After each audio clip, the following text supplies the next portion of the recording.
Hello, welcome to the channel.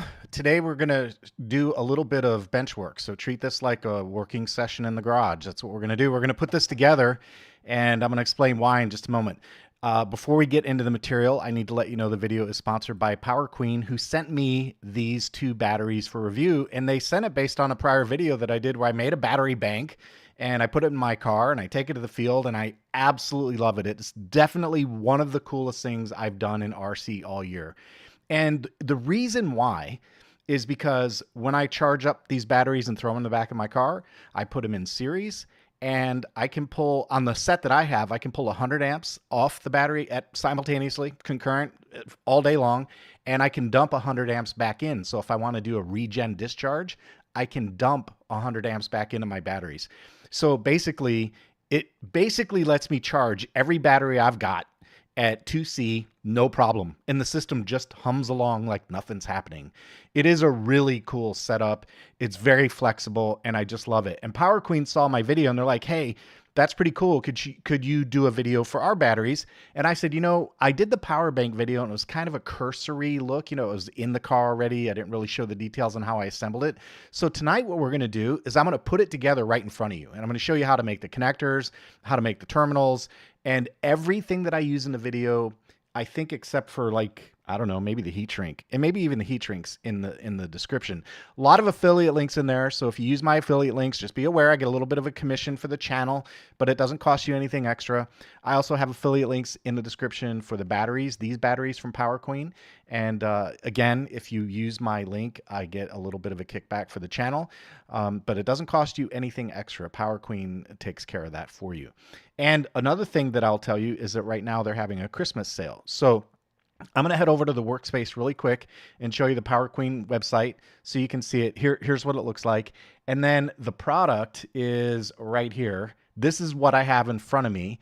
And these are a little bit less expensive than the ones I used in the big video. So keep in mind the ones I used in my video originally are 100 amp hours. So they're about twice the size of these batteries. They're also more than twice the price. So these are a little bit more budget oriented. I'm going to cover the specs and what you can do with this in just a few minutes, but 129 bucks plus there's a 5% discount right now. So $120, and they're doing free shipping in the US and they have them in stock. That's one of the things I get all the time. I do videos and people say it's not in stock. Well, these are in stock right now. So if you want it, go get it. But anyway, link for this is in the description as well. And don't worry about the specs. We'll cover the specs. And if you want something a little bigger, they have bigger stuff too. Like if you want, this is what I have. I have the 100 amp hour battery, and this one, it should be about 250 depending. So if you get a 2-pack, they're about 227 each, so $479. That's about right. And I think they're running a little bit of a discount there as well. So 229. So not bad. And that's the set that I use. 100 amp hours, just more capacity. That's all it is. It's not any more power. It's not any, it just means you can charge more stuff with it. That's it. Okay, so there's the Power Queen website. Thanks to Power Queen for sending these batteries out for review, and let's get into what's going on here. So what I'm going to do is move this out of the way because I need a backdrop, and then I'm going to bring up some specs. Oh, by the way, the battery is 11 pounds. The spec says something a little higher than that, but these are 11 pounds. And one other thing I wanted to do before I take them off frame so you can see, just to get a size reference, there's a standard computer mouse. And here is a standard spool of solder. This is my favorite solder in the world.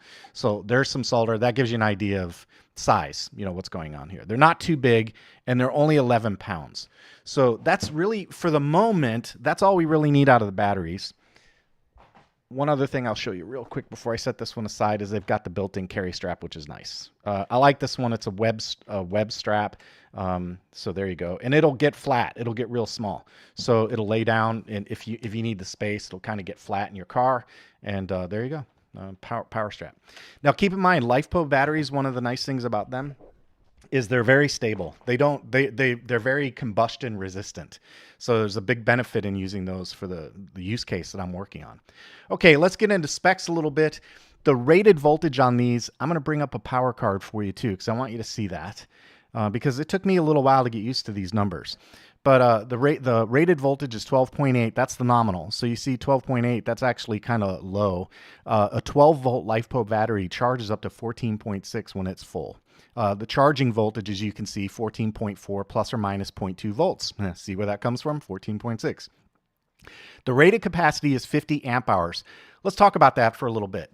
A couple of things that this means: rated capacity and usable capacity. I will tell you guys that I did a full 100% depth of discharge on my other set. I have not done that on the Power Queen set, but I think it'll get the same performance. At a 100% depth of discharge, I actually got 50 amps out of it. So 50 amp hours out of it. And so I expect the same performance out of this one. So what that means to you, think about your own batteries. Think about your flight batteries. Let's say, for example, you're using a 6-cell 5000, for example, okay? And you run it down to about half, and that means you're going to put in about 2,500 milliamp hours back in. The way you do the math is 2,500 milliamps hours that you're going to put back in is 2.5 amps. So take 50 divided by 2.5, and I'm just going to do that real quick on the calculator. So 50 divided by 2.5, that's 20 cycles, which means you can charge 20 6L 5000s at 100% depth of discharge using this setup, which is a lot. I don't think if I'm not flying a 12S plane with two 6L batteries, I don't think I've ever charged 20 batteries in a single fly day. Maybe, but keep in mind that's 6L 5000s. If you get into something smaller like a 3S 2200 or a 4S 2200 or a 4S 3300 or something like that, the numbers are astronomical. You can, like on my, you can probably, I didn't do the math in preparation for the video, but just to give you a rough order of magnitude, if you're doing like 4S 2200s, you could probably charge 100 of those with this setup. It's a lot. It's a lot. So rated capacity 50 amp hours is still a lot of energy in these batteries. 1,280 watt hours, of course. Max continuous load power, 640 watts. Max continuous discharge, 50 amps. And you can peak at 100 amps. And the important thing is BMS, the battery management system is built in, is 50 amps. Now, I will cover charging later. We have to make some parts first, but I'll show you how to charge them later. But when it comes down to charging, these can take 50 amps. So you can charge at 50 amps and you can discharge. So you can empty the battery at 50 amps, which means you're going to be charging your stuff at 50 amps. Or if you do a regen, which means you're going to empty a flight pack into your LifePo battery, you can do that at 50 amps as well. So 50 amps is a lot of power, right? I'm going to show it to you. That's a lot of power. So it's a good little system. Dimensions 7.75 by 6.5 by 6.5. 11.57 on the weight. I measured them at 11.1, but fine. Charging temperature, very stable up to 50 C, and a discharging temperature -20 to 60 C, and storage temperature -10 to 50 C. So wide range of temperature tolerance on these types of batteries. And check out the duty cycles. If you do 100% depth of discharge, meaning every single time you charge and discharge, you go all the way to empty, you can cycle these batteries 4,000 times. So you will get your money out of them. If you only do an 80% depth of discharge, which is probably a pretty busy fly day, you get 8,000 cycles. And if you do 60% depth of discharge, that means you get up to 15,000 cycles, which, your battery probably outlive you. So it's a lot. These are they're really good batteries. That's the point. For charging, that's why I like them so much for what I'm doing. I get 25 volts. I get 50, or in this case 50, in my case 100 amps. I get a lot of cycles out of it, long lifetime on the batteries, very generous storage temperature, as you can see right there. So very tolerant to temperature range, and a lot of power output for not a lot of weight. So they're a really good solution, and they're stable. They're combustion resistant. Okay, so that covers the specs. I'm gonna put the specs away. And the battery chart, I put a link to this website where you can get this chart in the description. So if you'd like to download this chart, you can do that. You can print a copy. I printed mine, laminated it, and taped it to the battery and on my field box, so I have an understanding of where my LifePo as a power source is throughout the workday when I'm flying. Okay, so there you go. There's the specs. There's the voltage chart. Now, regarding the charger, a lot of different options on the charger. You can normally charge them using a life profile and a standard RC hobby charger, which is fine. That works just great. I do that. And you can also I'm just checking. I'm just checking the YouTube stream to make sure everything looks healthy. Everything looks healthy. Okay. You can also buy a dedicated charger, and this is what I do. I bought 2 of these and I put them in my garage, and here's why I did it. Because I store my LifePo batteries in the garage. When I'm going to use them the night before, I just walk out in the garage, take those 2 alligator clips, put them on the plus and minus posts on the batteries, and that's it. The smart charger charges the batteries up, and the BMS, keep in mind, I mentioned there's a BMS inside this battery. What'll happen is when the BMS sees the peak voltage that it's programmed for in the battery, it will open the circuit and just basically disconnects from the charger. So the charger doesn't need to be a smart charger. And the reason I use this particular charger is you'll notice up on the top, it's 12 to 24 volts and up to 25 amps. So for a 12 volt battery, it'll charge at like 20 amps. So when I connect these to my batteries in the garage, they charge at about 20 amps. So they're about 75 bucks, and they're no-brainer chargers. Just like there's no buttons, you don't do anything. You just simply connect and walk away, and the battery takes care of the rest. The BMS takes care of the rest. When the BMS is happy with the voltage, disconnects from the circuit, and it's good to go. So really, it's a nice solution. Very easy, very manageable, and that's how I do things with my battery bank. Okay. So let's see that. Nope, that's the wrong video. Okay, that's it for the chit chat, the specs, and all that stuff. Now let's get into doing what we're here to do. The first, and this is the workshop session. So what I'm going to do, I'm going to show you guys everything that you need to make this setup. And we're going to start. I'm going to let you know that I'm using 12 gauge wire. And listen, there's a lot of chit chat out there on the web about what gauge wire to use. Everybody's got an opinion about this. 12 gauge is more than enough. 14 gauge is probably enough for this application. It depends a little bit on the diameter of your wire and the heat rating of your enclosure. This is silicone. This is rated up to 200 degrees Celsius, and I don't remember the diameter, but in any case, I'm using 12 gauge wire. If you use 14, that's probably fine. I expect 14 is good for about 55 amps. 12 gauge, much higher. So I'm going to use 12 gauge just because I don't want people whining to me about, oh, you didn't use the right. I don't care. It's fine. So, okay. So again, I told you this is going to be a workshop session. All the tools that I'm using in the description if you want them. This is a pair of strippers that I got on Amazon. I like them a lot because it makes stripping wire very easy. I'm just going to pop those in there, and I'm going to set the depth where I want for an XT60, which is right about there, and just give it a squeeze, and there we go. So that actually, the red one didn't come out as clean. So just do it again. Oh, it's going to be difficult on camera. It's because I did 2 at once. That's why. There it goes. Okay.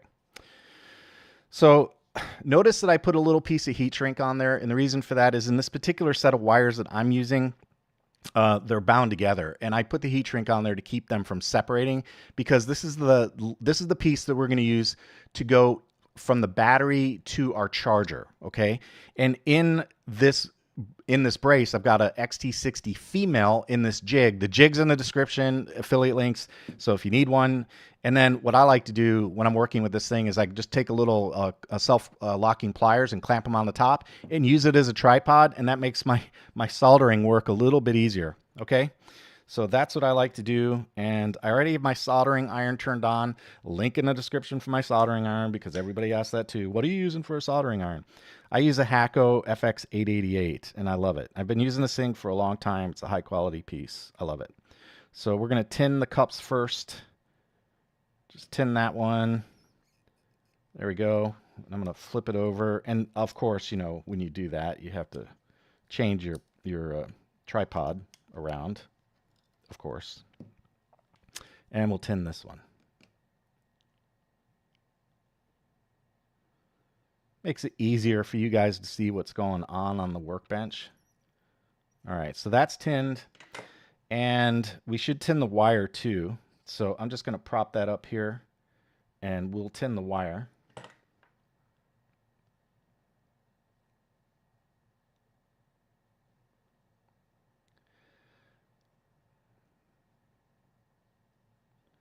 I know, like, that's another thing that I know a lot of people talk about, and it's the use of flux. I'm not using any fine electronics. I don't have to be very precise about the soldering, so I'm not worried about flux. And it is a rosin core solder, so it's fine.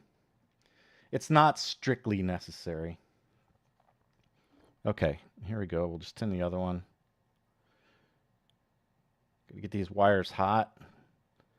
And I probably should soak them with a little bit more solder than what I'm doing, but I'll do that when I put them in the cups. It's fine. It'll work out.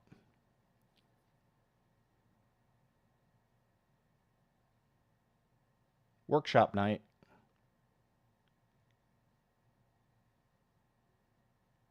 Okay, that's good enough. Now I've got my heat shrink on. I'm going to put my little XT6. I put links to the XT60s in the description as well, so if you need those. And then we do, let's see, round is ground. So I can't even tell by looking at this which one is round. So I have to loosen it now because I can't tell. I can't see it on the outside. We're going to have to open her up. It's probably the top one. I'm sure it is the top one, but I'm gonna take it. I'm gonna take it off because sure as not, if I don't do it, I'm gonna be wrong, and I'll have to disconnect everything on the live stream, and that would be terrible. And the other thing too, by the way, the reason this is not coming apart clean is because I connect the male to a female. It's being completely stubborn. So I connect the male to a female, and that helps absorb some of the heat, and it keeps the pins from. Oh my gosh, this is so stubborn. There we go. No wonder it wouldn't come apart. Okay, so there we go. There's the female. There's the male. Round is on top. I connect a male to the female, and that helps keep it from getting distorted while you're working. That's why I do that. So just figured I'd let you know why there are two of them there. So round, did I just, I took it apart. Did I put round on the top? Let's make sure. Yep, okay, round's on the top. So we'll just button this back up, and then we'll get back to work soldering. Okay, that's good enough, isn't it? Okay, so round is ground, round's on the top, so that means we'll do the positive first, which is on the bottom. That's the flat one.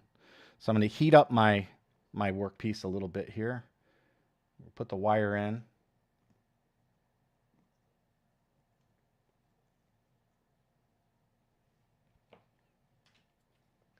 Just going to flow a little more solder in there to get things moving again.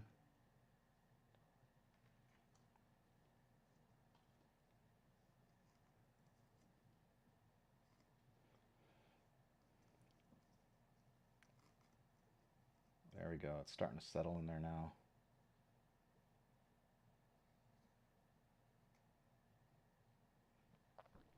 Okay, there's one. Now we'll flip it over, and we'll do the next one.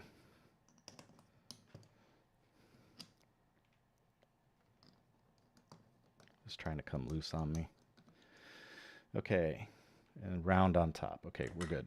So I'm going to loosen the solder up again. We'll just heat it, flow a little bit more in there, and get this solder moving again so we can put our wire in. There we go. And now my wire, of course, is a little bit discombobulated there, so we'll just fix that. And I think this is the only soldering we're doing tonight. So if you don't like watching soldering on the live stream, I'm not a big fan, but you know, you got to show how to do it. So I figured I'd just show you guys how it's done from start to finish. This is part of the process. This is the ugly stuff that goes into running a YouTube channel. That's how it works. All right, a little more.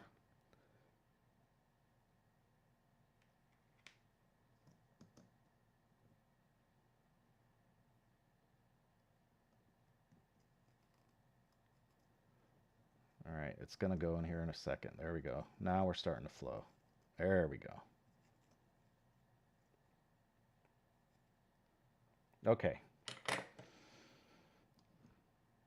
All right, that's in.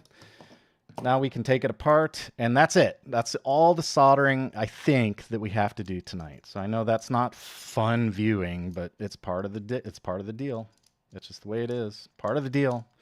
So remember, this is a pigtail, and the idea is we're going to connect one end of this pigtail to the battery, and we're going to connect one battery and the other end to the other battery. Okay, so I just want you to understand that this is going to be, for me, I'm using this in a car. So you want the pigtail to be as long as it's necessary to be in order to reach from wherever you're going to store the batteries in the car to wherever you're going to keep the charger. Okay, so there's my heat shrink. My connector's on. I'm just going to verify my work. I got black up top. There it is, ground. That's on there sturdy. That's on there sturdy. Okay, now I've got my heat shrink. I'm just going to push that up. And again, it's just to keep it from separating. And we'll hit it with a little heat shrink. It's going to move a lot faster now because we're not soldering. So we're going to be cooking with gas now.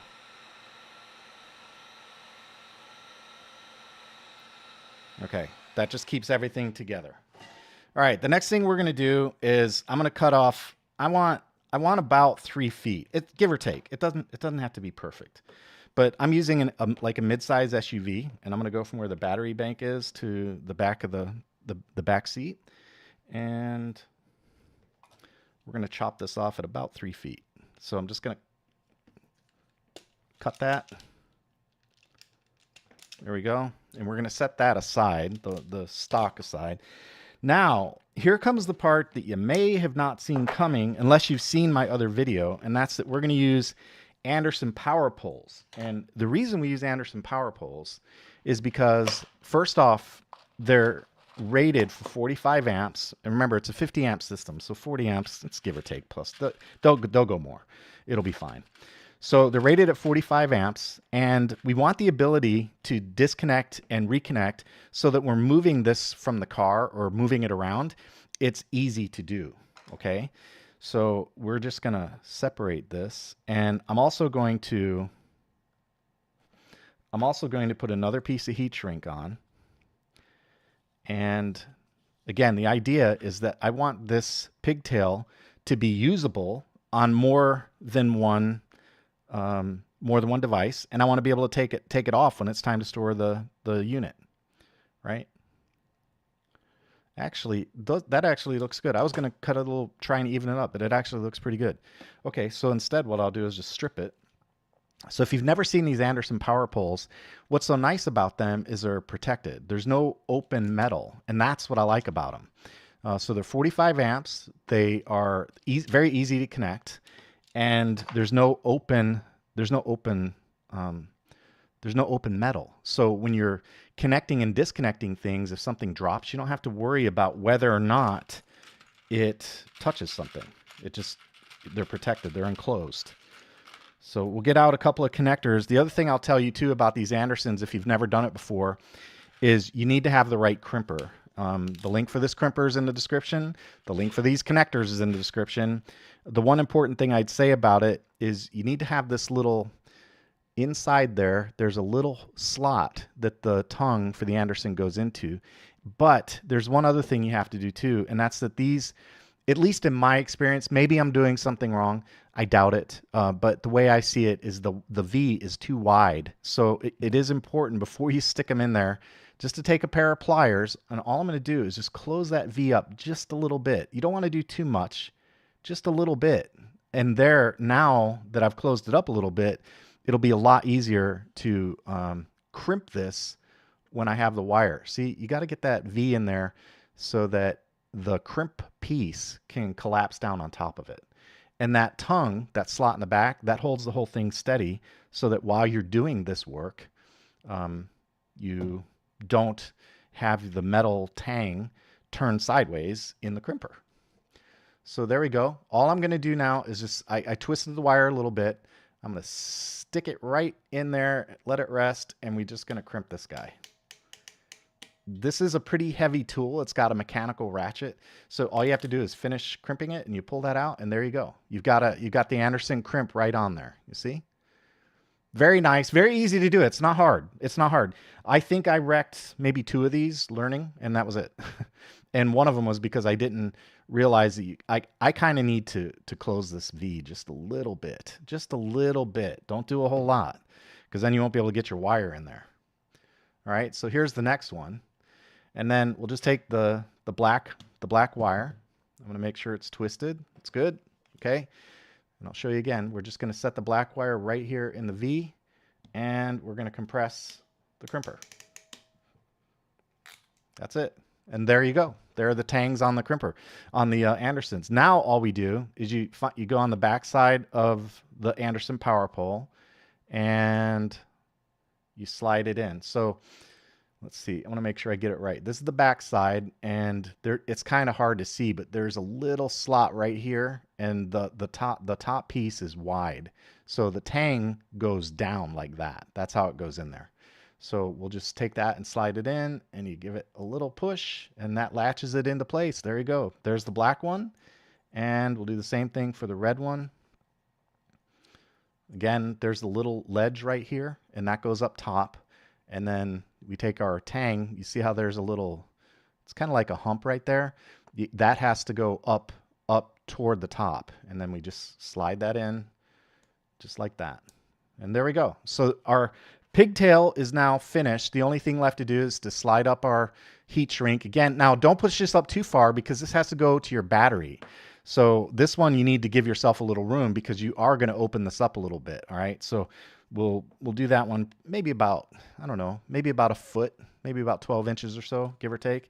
And then we'll seal it. We'll shrink it.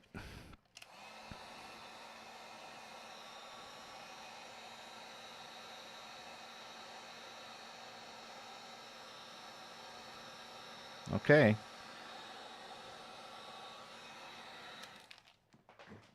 All right, there we go. There's our pigtail, and it's okay to open this up now. So there you go. And now the heat shrink just keeps it from opening any farther. And that way, when you're ready to put it away, the way I put mine away is I hold the power poles in my palm, and I just kind of wrap her around like that. And then when I get to the part with the XT, whoops, I let go. When I get to the part with the XT, I just kind of wrap it around itself a couple of times just to button it up. And that's easy to store. It doesn't kink the wires, doesn't bend the wires too much. And that's it. I just drop that on the battery, and that's in storage, ready for the next step. Okay? Okay, so we now have our pigtail. The next thing we need to do is we need to make battery connectors for that pigtail. Okay? So what I'm going to do is take, I don't know, you can do whatever makes you happy. I think about 6 to 8 inches is probably enough. I think that's more than enough. So I don't know. We'll do, I don't know, what's that, about 6, 8 inches, somewhere in there. So I will, I'm just going to cut that. We're just got a piece off. And I'm using both the red and the black, of course. So there we go. And we'll set our stash aside. Again, remember, this is 12 gauge wire, okay? Now on these two, we can go ahead and separate them. And we're going to do the same thing. We're going to make 2 more power pole connectors on these guys. So one red, one black. And we'll just take our little needle nose pliers, close that V just a touch. Oh, we got to strip this too. Don't forget that. This stripper is so nice for that when you're using just one wire, because look at that. Isn't that cool? I love this thing. Makes stripping wires a lot easier. And it doesn't screw up your wires either. It doesn't chew up the wires. You know what I'm talking about. If you try and do it with a knife or a pair of dikes or side cutters, it's a pain in the neck. Okay, so back to this. This is the one that I did. So I'm going to put the tongue in the slot. It's really important if you're using this to get one with the slot in the back like that. It's super important that you get that. And it's got to be strong enough too. These things, it's just got to be strong enough. Okay, I should have given the wire a little twist. So we'll do that, give it a little twist. And we'll pop our wire in and clamp it down. There we go. There's one. And here's the other one. And there's all kinds of, oh, I didn't close the V. There's all kinds of stuff you can use these for too if you're thinking about it. Like I was thinking about these power poles inside my field box. That'd be a nice thing. You can use these for quick connects to use for power supplies, for any of your battery connections. I know some people actually use them in planes. I never really thought about using them in planes, but you could. And the thing about it is they're universal, and they're rated up to 45 amps, which is kind of cool. Okay, so here's our red pigtail, and same deal. I'm going to do it again. So you look for this little shelf right here and put that up top, right? That's the shelf. And then you put the hump aiming up, and then you just, look at that. It didn't crimp all the way down. It did not crimp all the way down. Which way? What is that?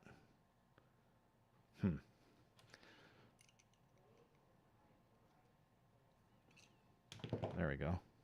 Okay. So let's see. Slide that one in there and give it a push, and you hear it click. You'll feel it. It's a solid latch. You'll definitely feel it click. Okay, and then here's the black wire. And don't be fooled. It is the black wire. This two wires are together, and the black has some red on it, but this is the black wire. Okay, same deal. We'll just connect these and pop this guy in there. Now, the cool thing about the Andersons is that all you have to do when you're looking at them is reverse the shelf. So you have the shelf on the left. We're going to put that on the bottom, and then the shelf on the right is on the top, and then you pop them together, and that's it. It's connected. And that easy to pull them apart. So that's what's so nice about them. And like I said, this is protected now. There's no loose metal. So if these are flinging around, you don't have to worry about shorting anything because they're encased, right? So it's a very, very nice solution. And they're interchangeable. All the reds will connect to reds. They'll connect to blacks. It doesn't matter, okay? So that's the first side of the pigtail. And then I'm just going to set that aside for the moment. And because we're not done, we're still going to use it for one more thing. Now, the other thing we have to do on the pigtail is the battery terminal. And these are, I think they're M5s. So I have these heat shrink connectors. Also in the description. So if you guys want to do this, it's in the description. So there you go. In the description, you can get those. And all we're going to do on these are heat shrink connectors, and I love them a lot because they have a really nice finished look. And before I do it, I'm going to make sure I got the right size. I think I got the right size because I picked from the bucket that has the fewest in it, which means I've used them for other terminals. That's why I think I got the right size. But I'm going to take the screw off just to make sure, and there we go. So that we're just making sure that I got the right size. That's good. Okay. So I'll put that terminal back on, and we'll just set the battery down. Okay, and I need my crimper, and this is the yellow. We're going to use the yellow for this. It doesn't really matter that much. And we're just going to twist the wire, and hopefully you guys have all used these crimp style connectors before. I need a little more exposure on that one. I don't have enough. I want more. So I'm going to open my gauge out just a little bit, a little more. I want a little more wire exposed. And so I don't forget, I'll do the other wire too. There we go. The cool thing about this is it's got this gauge. So when you set it, once you figure out the length you want, you move this gauge in and out, and that gives you a consistent strip every time. So all your wires, if you're OCD like me, that's genius, because now every single wire you strip, it's all got the same extension. It's got the bare wire. So I love it. That's my favorite, one of my favorite things. So, okay, I know, OCD, John, I know. Okay, so we pop that in there. We're going to put it in the crimper right here on yellow. Make sure we're on the metal, and I'm going to give her a squeeze. Ah, it popped out.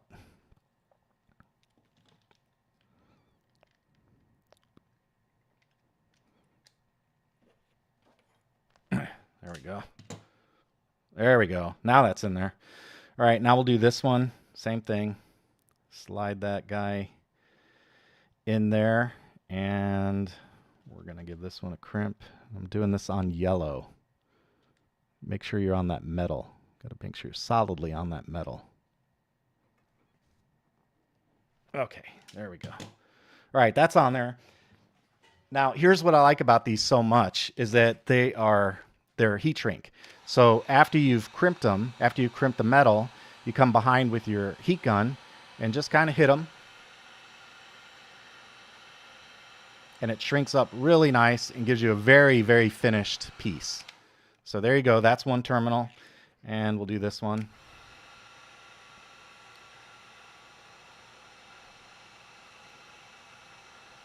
There we go. There's another terminal.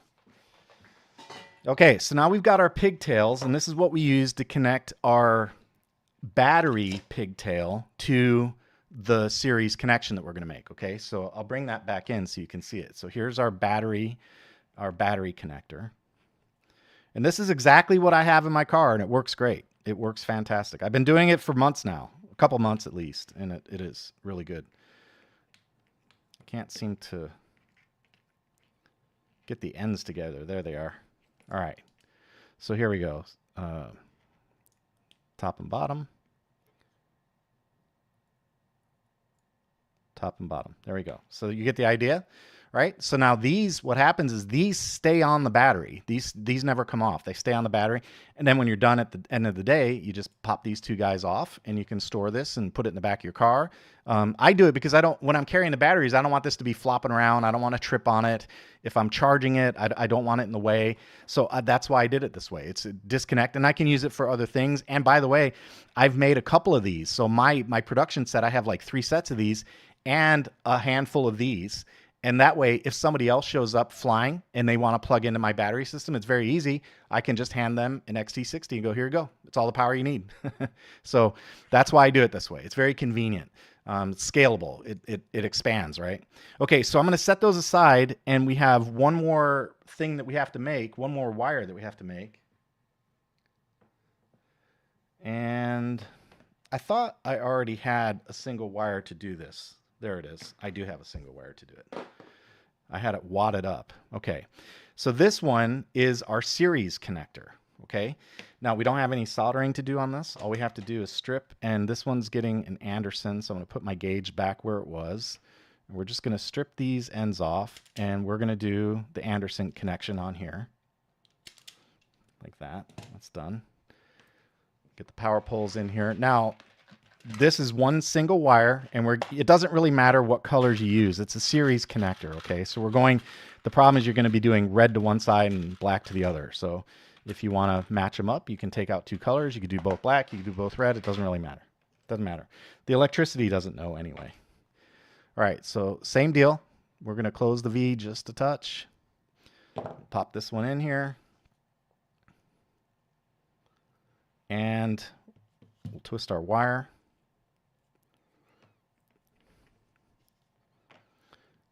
And I'm setting it down in that V, and we'll give it a crimp.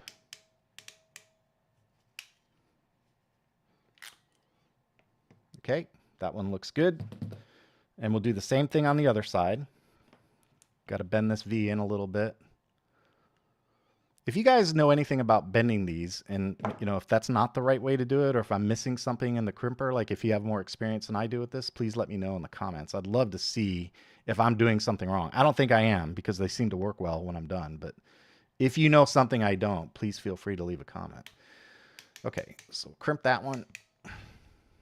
There you go. Make sure you go all the way. Once you close it all the way, then when you let go, it releases the ratchet. Okay. All right, so this wire is a black wire technically. It's got some red on it, but it is a black wire. And the next thing I'm going to do is, remember, the shelf goes up top, and then the hump goes up. So there we go. That one's up. And there we go. That one's in. And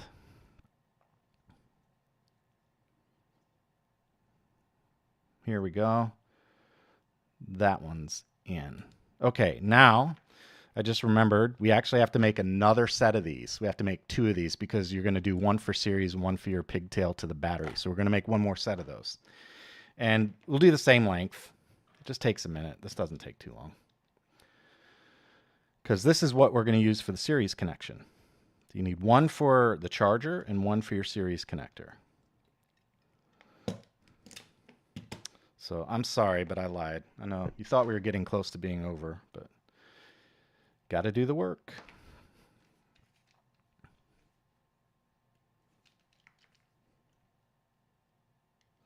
All right, one of these is going to, one side is for the terminal and one side is for an Anderson.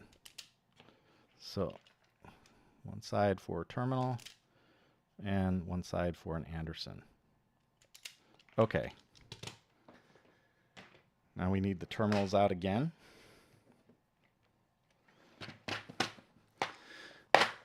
I love these things. I like the heat shrink because they look so much more professional when you're finished. It doesn't look like it's half baked. It's just a much better. To me, it just looks a lot better. I like the heat shrink. All right, pop that in. Get our crimper back out. Again, I'm using the yellow on the crimper here.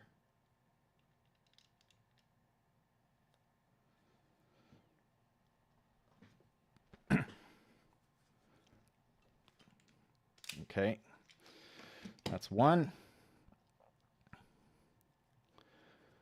And here's the second one.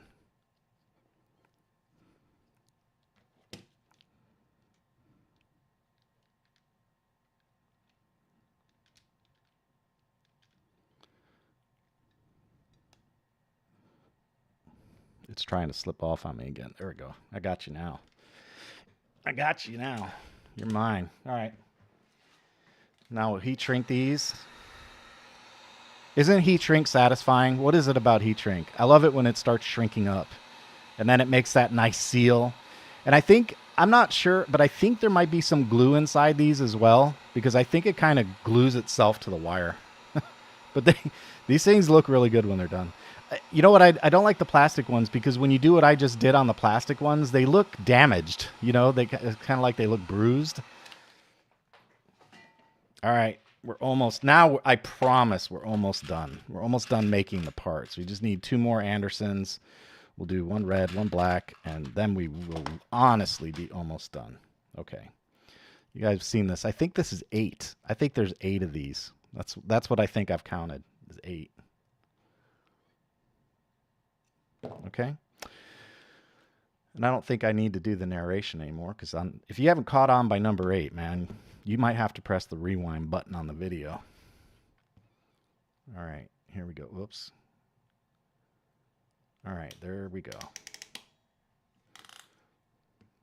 That's 1.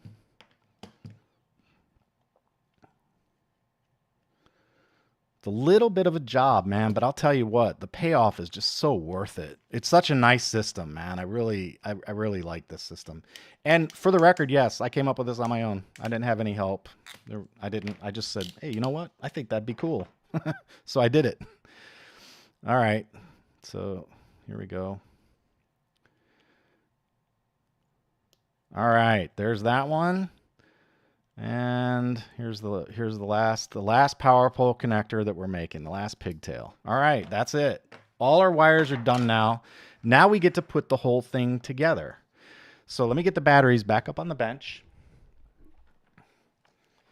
And let's clean our workspace a little bit. I won't do the whole thing on camera, but you know, when you're doing this kind of thing, you want to clean up a little bit. So keep things organized, right? So there's our series connector. There are 2 pigtails, and here are our batteries. All right, we are rounding third and heading for home. Okay, so the way I do mine is like this. I'll do the series connector on the outside. So I'll do the black one out here.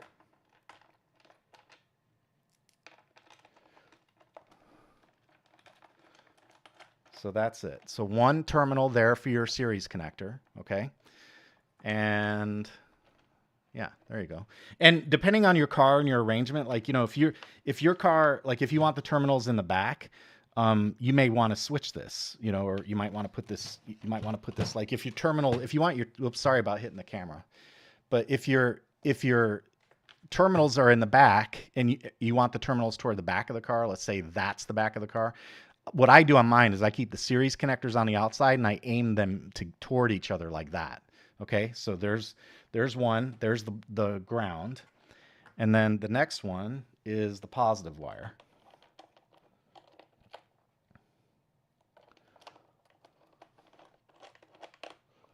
So there we go. Positive wire goes on. And that's the only one that's going on this terminal, right? It's the series connection. So that's it. You know, that's it. And again, I aim them toward each other like that. Okay. All right. So that's all that's going on this one. So you cinch those down, and then here's our series connector. What I'm going to do is connect it to one of them. So I'll connect it to this one. But I'm not going to connect it to the other one yet because I want to do some voltage and show you the voltage. Okay, so we'll save that for just a minute. Okay, we're going to save that one for just a minute. But this is series connection. That's how. And then again, when you get home, you simply pop these 2 off, wind your cable up, you pick the batteries up, put them on your shelf. You're done. It's so easy. It's ridiculous. Okay.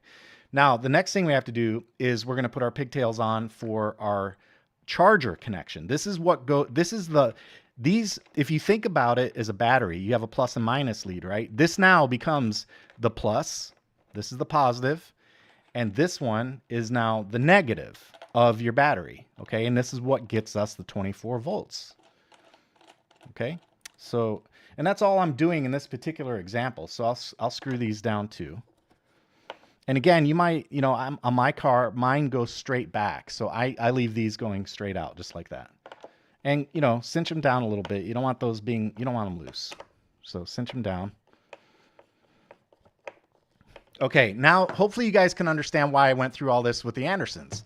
This is why. So now when I get the battery home, I don't have any loose wires hanging here. No loose metal, right? The wires obviously are loose, but no loose metal. So these things can all knock around. I can carry them. It doesn't matter. Put it on a shelf. Nothing will short circuit. It just doesn't short circuit. That's why I did this. All right. So that's why we're doing the Andersons. Okay. So now let's do some voltage checking real quick. And I'm going to bring up my handy dandy fluke here. And I'm going to take these two off. We don't need those.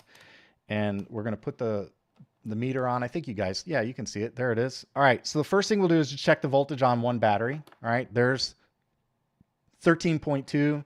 And on this one, it is 13.19. Now you might say, wait a minute, Power Queen, what the hell? They're both brand new. I charged this one a little bit already, practicing with the charger to make sure the charge profile works. Okay. So I'm sure that Power Queen sent them at exactly the same state. I didn't measure them before I started monkeying around, but 13.2. Now here's a pop quiz for you guys. Can you connect 13.2? Can you connect 13.2 in series with 13.19? Pop quiz. Anybody know? I'm watching the comments. I'll see if anyone knows. Okay, so there's our voltage. We're at 13 volts. Okay. Now I'm going to connect my series. Oh yeah, and obviously if I connect the leads to these two, I won't get any reading at all, right? So I'll connect the leads and we get nothing because there's no connection, right? There's no circuit. We haven't closed the circuit. Okay. So there's that. Now I'm going to go back in. I'm going to connect my series connector. Now you're going to say, wait, John, it's black. It's okay. This is the series connector. It's one wire. It's black. If you just want to keep yourself straight, you could connect the reds together if your OCD requires that of you. So there's one connector. Oh, wait, hold on. Wrong one. That's the battery terminal. Although it wouldn't have mattered. Honestly, it wouldn't have mattered. Series is series. Okay, so there we go. There's our series connector. And I'm going to show you how I avoid that little problem too. And here's the other series connector. So now when we do that, we've just closed the circuit. And if we go back to our meter and read the voltage on the meter, we can just do this. No, you have to do it. That should work.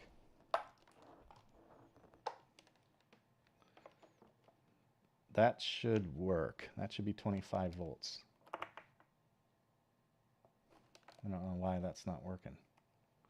It shouldn't require this. Something's missing. We have Houston, we have a problem.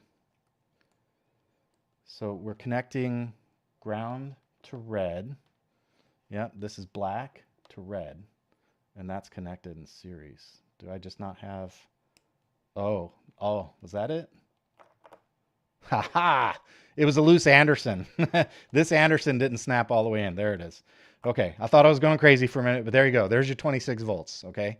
So the answer to the pop question is you absolutely can connect disparate voltages in series. It's no problem. That's no problem at all to do that. It's no problem at all. So there you go. All right, so we got 25 volts. We got 25 volts. Yep, 26 volts. So that's it for the voltage checking. Now comes the cool part. Now we can take our pigtail. This is the pigtail we made a little earlier. We're going to take I already have it all discombobulated because I was hunting for the two power pole ends. Okay. So here we go. Now this is the part right here that goes to the back of the car. Okay. And then these two ends right here, they get connected to our battery terminals. Now, I told you guys a little earlier, I was going to show you how I avoid confusion when I'm actually in the car doing this kind of thing. And I want to check the output voltage here. So I'm going to get the meter back out. We'll check the output voltage to make sure we have it all the way through. Because this is the output. This is where it's all coming out, right? This is going to go into the charger. So we want to make sure we're good there. And there we are. Whoops, you guys can't see it. So there we go. 26.4 volts coming out of our little XT60. We're good to go. We got our voltage. Okay. Now, I told you guys I would show you how to avoid confusion. I have a link for this in the description as well. So series connector. This is my little Nimbot, not laser. It's a little label printer. And what I do is I just print a couple of series connector labels and I stick them on. And I'm going to try and help my OCD by moving the battery so I can get them on straight. Okay, there's the series connector. And then I do the same thing on the other battery. And that way, when I'm actually in the car, and you know how it is, man, you're thinking about what airplane, did I charge my receiver, or my transmitter battery?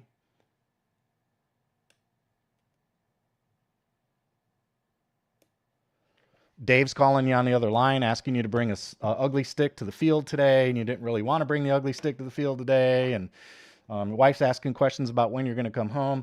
So it's nice to put a little label on there just so you can remember which connector is there for series. So there is my series connector, and here is my pigtail. Okay, so now you guys see the wiring, right?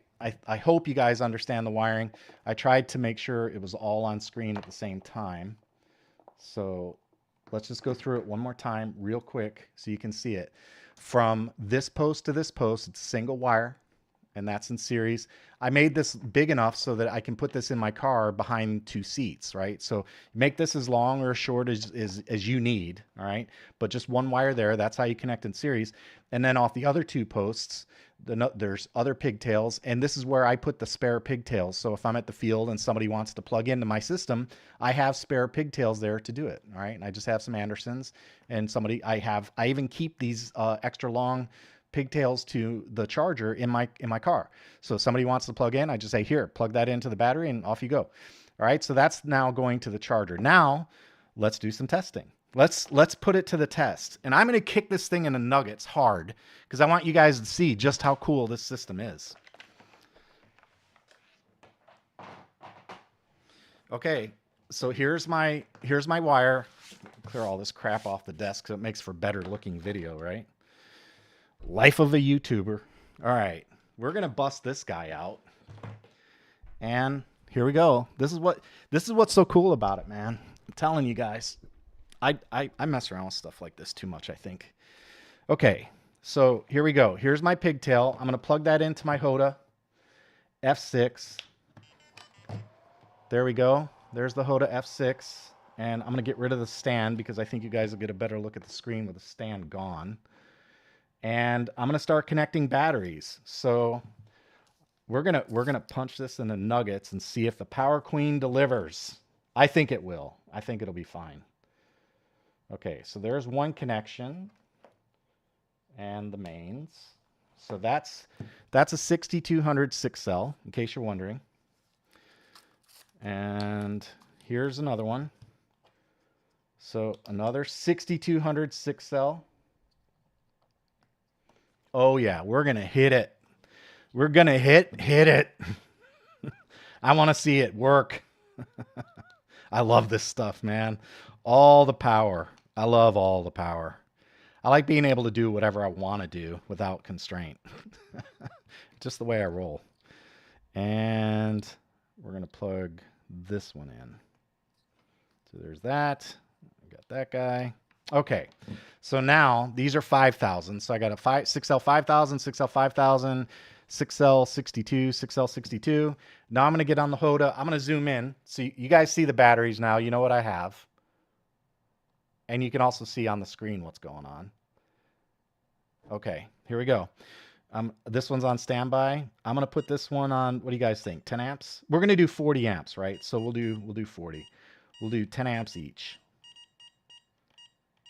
Okay, there's 10. It's 4.2, 6L, and start. So there's number one. Output connection abnormal. It doesn't like something.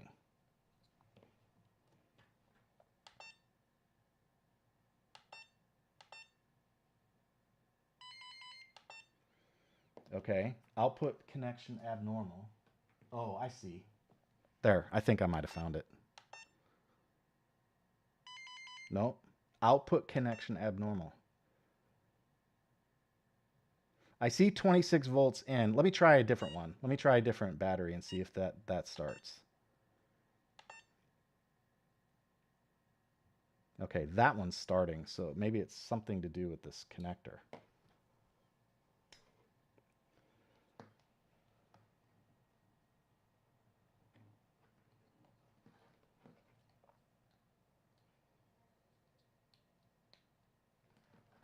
Okay.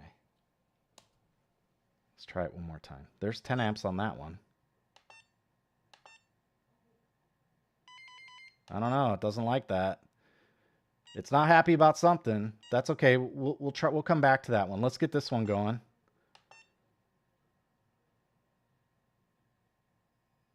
All right, that one's going. And we'll get this one going. Okay, that one's going. Why are you complaining? What's your dealio? I'll just try a different battery. Hold on a second.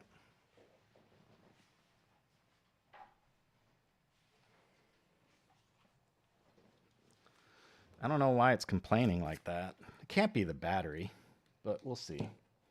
We'll just try another one. Try a different battery.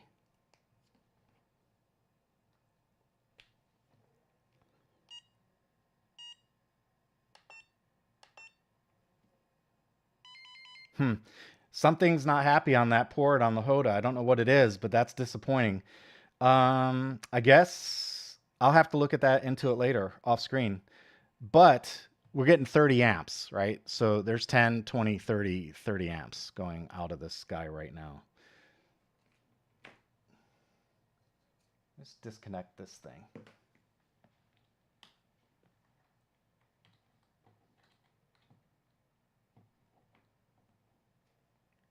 Let's take that out and see if that little cable had anything to do with it. Nope. That didn't have anything to do with it. Let's take this out, and I'll get an adapter on this thing, and we'll try plugging straight in.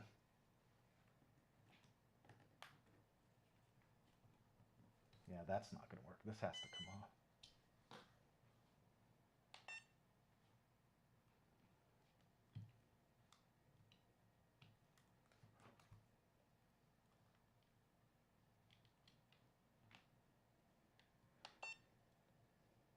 Okay, let's try it. I got everything out of the way. Hey, how about that? Maybe it's this little cable. Maybe it's this thing. Maybe it's my little cable. But there we go. Now we're going. All I had to do, I took off my extension cable. It's got to be something to do. I'll have to do some inspection and figure out what's going on there. But there we go.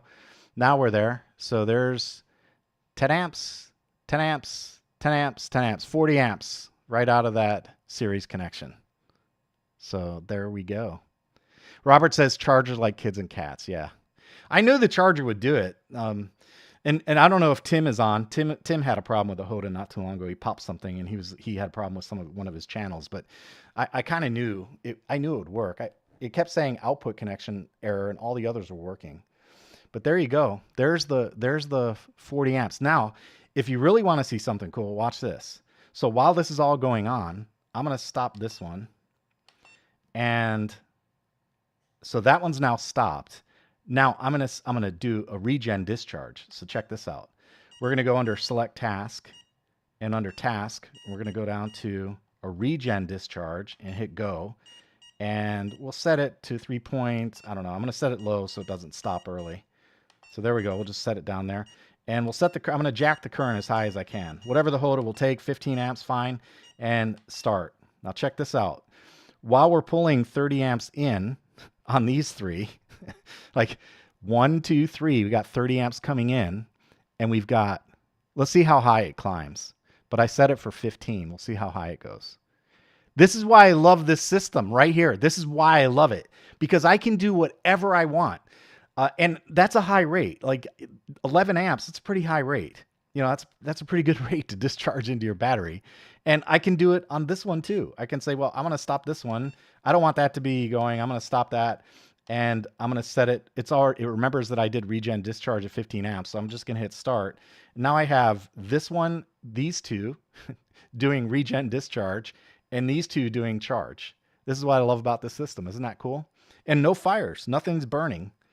And temperature wise, just in case you're wondering, this is the wire going to the battery and I'm holding it. It's very comfortable in my hand. So no problem at all. And we're transacting. We have what? 10, 20, 30, 40, 42 amps, right? Isn't that cool? I think that's cool. I mean, come on, mic drop, right? That's a cool little system. So you can do a regen discharge at high amp rate. You can pull stuff in, push stuff out, and there you go, man. It's a nice system. So I'm going to long press, and we'll stop the that should stop everything, and it does. And then the last thing I want to do is show you guys how to charge. So really quickly, we have the same pigtail, okay? Same pigtail. So here's what I'm going to do. I'm going to move the Hoda out of the way. I'm going to disconnect the battery because sure, the second I don't, I'm going to break something. So I'm going to disconnect the batteries because I don't want to drop one of these batteries. They're too expensive to mess around with. Okay. Sorry. I know this is off camera and it's not exhilarating, but I don't want to damage these batteries or the charger. Too expensive. All right, the last thing I'm going to show you, and then we're done. We'll wrap the video up, is a charge profile. And let's see. I can relocate. There we go. So I've got my iCharger X6, and I'm feeding that from my desktop power supply. And hopefully you can see that I've got a LIFE profile selected right there. And here is the lead going to the batteries, okay? This is the same lead we were just using to pull out, right? We're going to now use it to charge. So also notice that I don't need a balance lead for this. So I'm just going to connect my battery. You can see 26 volts. And I'm going to load up my profile for life. And I'm going to hit charge, and I'm going to go down to amperage, and I have it set to 30 amps. And the voltage, it says 13. I don't think that's right. We really need to be on auto. And then we'll hit start. And notice I have the charge mode. Can you guys see that? The charge mode is set to not balance, right? No balance on this one because it's not necessary. The BMS in the Power Queen will handle balancing the batteries that are in there, okay? So you don't need to do it, all right? So I have it set on off, nope, no balance. And we hit start, and auto detect failed. So it wants me to automatically set the number of cells. Let's see. I had it earlier just doing the one battery, and I could go back to that, but let's see if I can just set this to, it should be 8S. It's going to do 6, huh? Let's see what happens. Number of cells appears low. Yeah, it's not letting me go up that high. So you'll have to, if you're using an iCharger, you'll have to do one battery at a time. So let me make a quick change.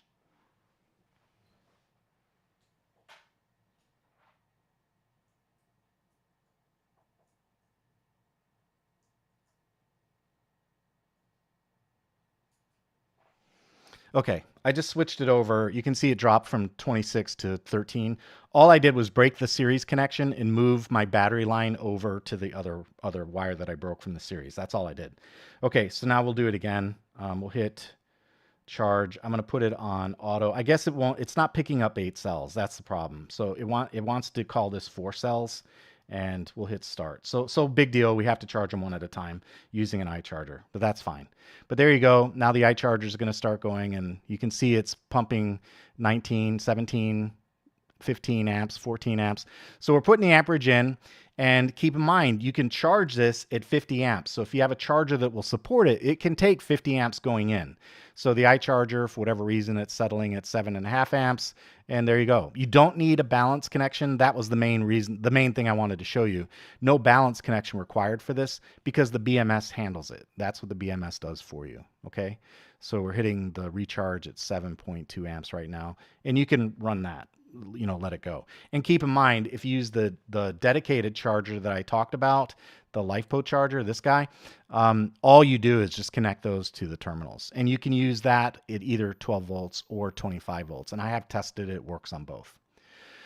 So there you go, guys. That is the video. You now have like everything you need to know. I gave you all the parts, all the hardware, step by step by step. I showed you how the BMS works. We went through the specs on the batteries. We showed you that it actually charges at 40 amps. Discharges, I showed you 20 amps of discharge, but you could do 50. You could set them all to discharge to do the same thing. And it's just, to me, it is absolutely my favorite gadget of the year, because it gives me a lot of ability to manage my power situation without any dependencies on anything else. I don't need to worry about generators. I don't need to worry about solar. I don't need to worry about AC. I don't need to worry about anything. I charge them up. I go to the field. I can charge 30. I can charge this. I can on a 100 amp hour. You can do 30 of these. On a 50 amp hour, you can plan on 15, maybe 18 of these. And that's a lot of flying. So it's a really cool system, and it's absolutely one of my favorite things, because honestly, at the end of a fly day, when I see it starting to wind down, if I have any batteries that are charged, I just hook them up to the HOTA and dump them back into my battery bank, and I'm done. Because all you have to do in order to dump back into your battery bank is charge and fly anything. If you charge anything and then fly it, you now have enough room in your battery to dump whatever you used back into the battery, right? Because if you burned up some of your energy flying, that means the big battery bank cup is no longer full, which means anything else you have, you can dump in. Now, with that said, if you're flying with friends and they say, hey, can I dump my battery into your battery bank? Just be aware, you go ahead and do it. But here's the deal. If the BMS doesn't like it, there's no safety concern, because the BMS thinks it's full. It just closes the circuit, or opens it rather. It opens the circuit. So it'll disconnect itself from charging. So you don't even have to worry about that. So there's a lot of advantage in this system, right? You can't overcharge it. You can't over discharge it, because the BMS will cut you off either way. You don't have to worry about balancing them, and you get a ridiculous amount of power, 50 amps in and 50 amps out. So that's why I absolutely love the system, and it's actually kind of convenient. It's not that hard to pick up a couple batteries, drop them in your back seat, connect a series wire, and off you go. And you don't have to worry about whether or not your car is going to start. I've done that. I've run a car battery out at the field, charging off my car battery. I've done it. You don't have to worry about that. It's just a very cool system. Lovely little setup. So I'm going to finish off by saying thanks to Power Queen for sending these 50 amp hour batteries out. I'll remind you, anything that you saw tonight, I think I got everything in the description. I got all the tools. I got the crimper.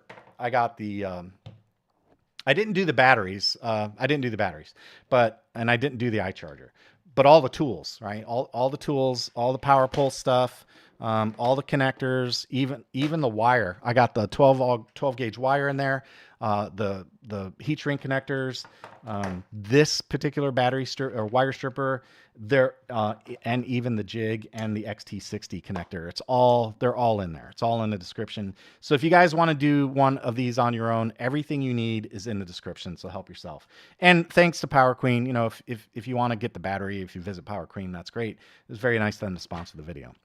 So with that said, I'm going to go ahead and jump on Discord. If you guys that are on Discord have any questions, you want to ask me any questions about what's going on, I'll have the batteries out for a little while. If you want to see something, we can do that too. But with that done, I'm going to go ahead and close the video out. Thanks for your attention. Thanks for joining me. And again, thanks to Power Queen for sending these batteries out for review. If you like this kind of content, make sure you subscribe, smash that notification bell so you know new videos hit the channel. That's all I've got for today. And if your weather permits, make sure you go fly something. Take it easy.